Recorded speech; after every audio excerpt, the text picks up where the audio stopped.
জবান যত প্রকাশ করবেন এই জমিন সাক্ষ্য হয়ে থাকবে। ও বাবা, যদি মনে করেন তাহাজ্জুদ গুজার করি, সারা রাত নফল ইবাদত করি, কোরআন তেলাওয়াত করি, 5 ওয়াক্ত নামাজ আদায় করি, ঘুষ খাই না, সুদে টাকা লাগাই না, গ্রহণ করি না, দুনিয়ার জমিনে কোনো পাপ কাজ করি না রে বাবা, এই আমল নিয়ে যদি আল্লাহর দরবারে চলে যান, আল্লাহর কাছে গিয়ে যদি বলেন আল্লাহ যে আমলগুলি করেছি এই আমলের বরকতে আমাকে জান্নাত দিয়ে দিতে হবে, আমার আল্লাহ যদি হিসাব ধরে জান্নাত তো দূরের কথা, জান্নাতের সিঁড়ির কাছে যাওয়ার যোগ্যতা আপনার আমার হবে না। ঠিক কিনা?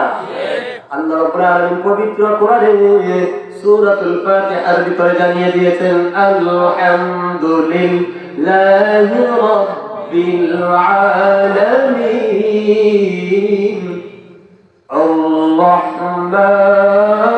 আর-রাহমানির রহিম। আল্লাহু আকবার। আসরের ময়দানে আমাকে করে শোনা, কোরআনকে ভালোবেসে যাবে, রাসূলের আদর্শকে ভালোবেসে যাবে।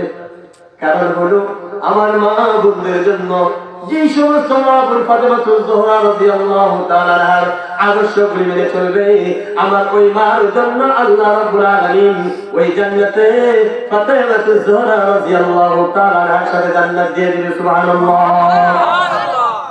আল্লাহ রাব্বুল আলামিন হাসরের ময়দানে রহমান শব্দ নিয়ে আপনার আমার বিচার শুরু করবে।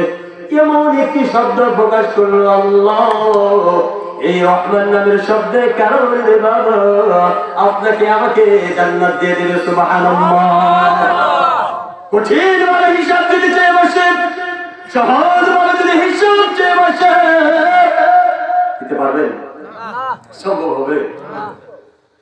আল্লাহু আকবার। একটু চিন্তা করবেন, একদিন তোমার নাম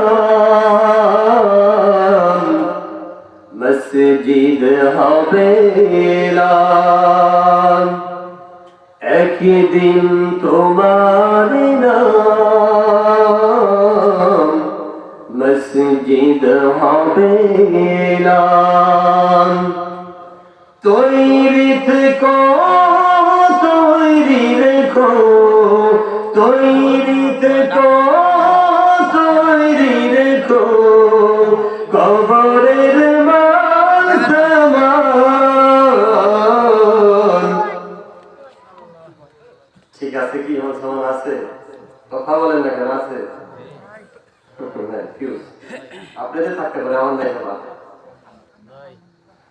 আমার মাল সামান নাই।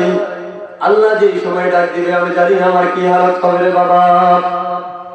আমার পার্শ্ববর্তী এলাকার বাবা গত রাত্রে সখীপুর থেকে প্রায় 8 কিলোমিটার